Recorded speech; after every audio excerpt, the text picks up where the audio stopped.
Well, hello. I'm DeVoss, cover letter specialist. You may know me from one of my other roles, such as Director of Professional Writing or Master of PowerPoint. Or you might know me from one of my popular YouTube videos, including William is Fat and Meatballosaurus Rex critiques Stephen King's Doohickey. Cover letters are important, really important. You might have already met the person you're writing the cover letter for, or met someone in the company, or be linked to them on Facebook or following them on Twitter. Regardless of how connected you already are to the organization, your cover letter is really your first professional impression. And the cover letter needs to do a few things. First, you need to introduce yourself. Second, you need to contextualize your resume. The resume gives you room to share bullet points and phrases. The cover letter allows you space to include sentences and paragraphs in which you can more robustly summarize your experiences and qualifications. Third, the cover letter needs to show that you've done your homework, that you've researched the company, and that you can talk about the job and how well suited you are for this particular job. We're going to look pretty closely at one example cover letter and a piece of a second cover letter. You can see our first example is formatted as a typical professional letter. The author attached the cover letter and her resume to an email. She used the job ref as the subject line, and in the body of the email she briefly said, "Attached, please find application materials for the My Spartan Career post for a grant writer, ID 19191, viewed 3/24/10. I look forward to hearing back from you." Let's look at the first paragraph of this letter.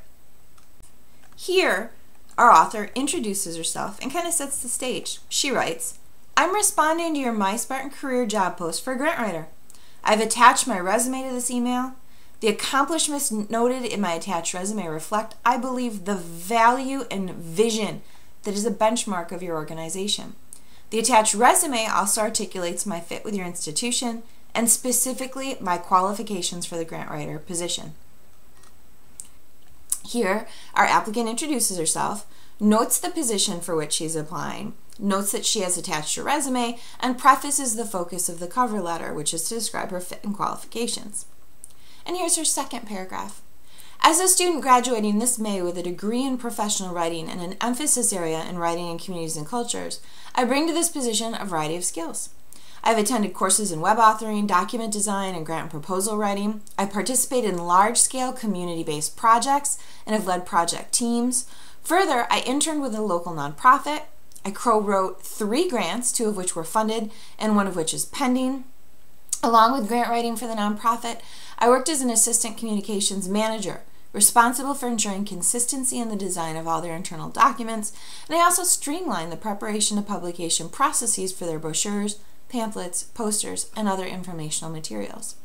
In this chunk, our applicant describes her degree program and explains what professional writing is and what she can do. She also notes some of her key achievements. In her third paragraph, she states, "Not only do I have grant writing, communications management, and document design skills, I'm also devoted to nonprofit organizations. During my 5 years at Michigan State, I volunteered with 3 different community organizations. At Main Street office, for instance, I trained all of the new volunteers. Because the organization primarily relies upon student volunteers, the organization's turnover has typically been high.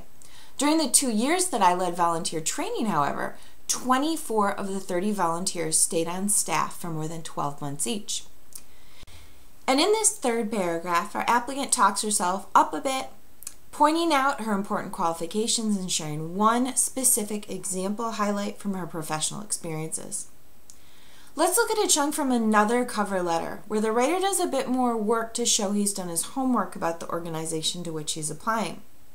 This author is applying for a post-graduation internship in the digital distribution division of a major publishing house. He's already introduced himself and talked about the skills and experiences he would bring to the job. In his next paragraph, he talks specifically about the company and does a bit of work to connect his skills to the company itself. He says, "I'm particularly interested in the way your company has situated itself as the publisher of the 21st century, using social and digital media, including Facebook, Twitter, games, and video resources. to both publish titles and promote your authors.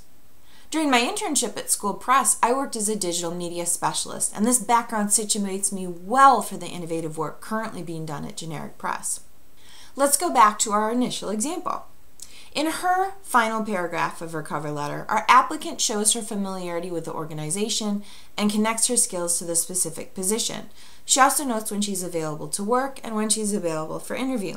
She writes, "Generic organization is a place where I could extend my existing skills and continue my contributions to the community. I welcome the opportunity to discuss with you how I might be a part of your organization. I will be available for full-time employment starting May 5th, 2010, and I'm available to meet with you on Monday and Friday afternoons, or on another day if that's more convenient for you." So now you know what a cover letter does, and we've looked over some examples that show us how it's done. Your next step is to draft a cover letter.